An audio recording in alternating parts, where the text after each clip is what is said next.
Gears of War 4 is finally here, and let's face it, we waited too damn long for it, especially because the last one was Gears of War Judgment, and that wasn't a real Gears of War game. It's a bit like when you said to your mum, "Mum, can you go get me a Coke from the store?" and she came back with a Panda Pop. That ain't right, man. One of the main reasons Gears of War is so good, though, is because of Marcus Fenix. And you can sit there and try and deny it, say it's not true, but of course it's true. That's why he's back in Gears of War 4 as Bearded Marcus. The Coalition understands my thoughts, and they understand my needs, and they understand yours too. With all this in mind, here's 7 reasons why Marcus Fenix is the greatest video game character of all time. Number 7. He's built. If you're not built, you suck. That's why people like Nathan Drake, Gex, Mario, Link, Crash Bandicoot, Gordon Freeman all suck. They're thin, and as we all know, thin people should be exiled onto their own special island. But look at Marcus Fenix. Just look at him. His arms are bigger than your head, and you totally believe he could protect all of us. You'd warm yourself in his strong embrace and know that no harm would ever come to you again. This does serve a genuine purpose though, and it's one people overlook time and time again because they're too busy ragging on Gears for being a bro shooter, which it isn't. Look at the world Delta Squad found themselves in. It was dark, depressing and miserable, torn apart by a foreign threat that looked like it would kick your ass. What do you want battling back against that? Sam Fisher?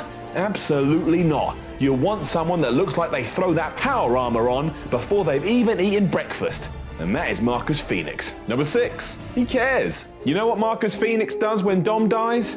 He cries, man. He cries.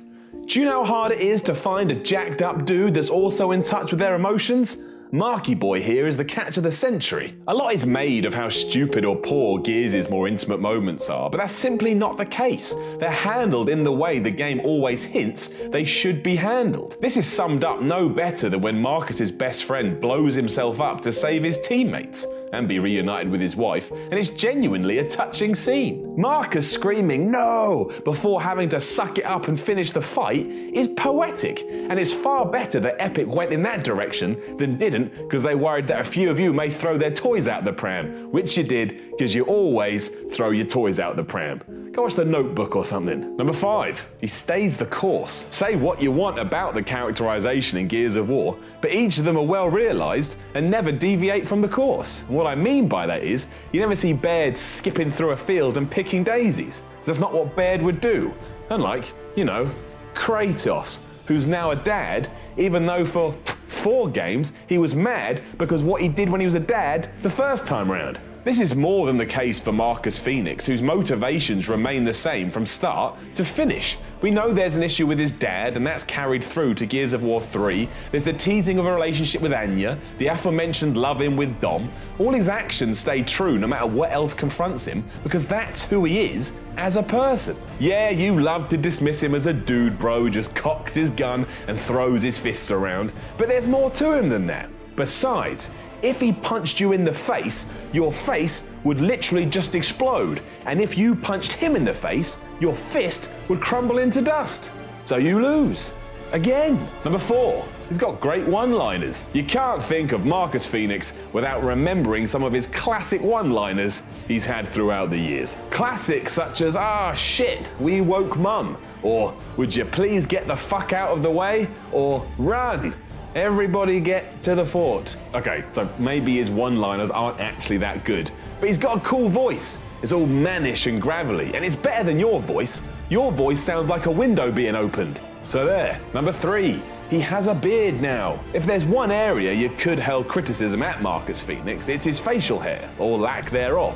In 2016, you gotta have a primo beard to get by, but now, that's exactly what Marcus Fenix has. His new beard looks like a tree, a glorious, powerful tree. The fact it's all grey just makes it even better still. Fenix today is basically a pumped up Father Christmas, and that's what Father Christmas always should have been. If he's doing all that cardio on Christmas Eve and still not leading up, then something is very wrong. It's lies. Marcus Fenix isn't a lie, he's the truth, and his new beard is just proof of that. In fact, let's us all go away and grow beards for the next few weeks and then come back and see what we look like. I bet we look like fools. And Marcus Fenix doesn't look like a fool, he looks like a hero of men. Number 2.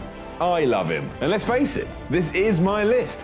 A huge reason for choosing Marcus Fenix as one of my greatest characters of all time is because I've always been very fond of him. Otherwise, what the hell am I doing this for? And what's the point of anything? I tell you where I get my motivation for life from. Marcus fucking Fenix.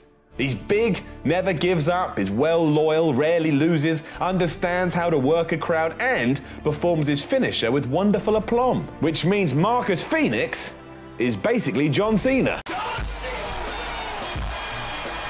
Who knew? Number 1, he's genuinely very good. It's not easy to make a mark on our industry. If you actually do sit down and think about people that transcend our nerdy community, it's not that many. You've got Mario on top, and then a few people kind of just fighting out between themselves beneath there. Marcus Fenix made this jump. He may not be as well known as, say, Donkey Kong, but you can bump into a random dude on the street, and if they have a passing interest in game, they probably know the giant Hulk from Gears of War. I mean, they definitely don't know the idiot from Indie Game Inside. That's just some boy with a red jumper. Red jumper boy. That ain't selling any merchandise, but you can buy a Gears of War backpack. So think of that. Even long after the Gears franchise is dead, seriously, let's make sure that never happens, Marcus Fenix will not be forgotten, and yeah, that's going to be mostly because I'm going to take on doing weekly sermons to remind everyone. But don't forget, some people have tattoos of Marcus Fenix. They have his face inked into their skin. When someone does that for you, maybe you'll understand. But either way, Marcus Fenix is a hero.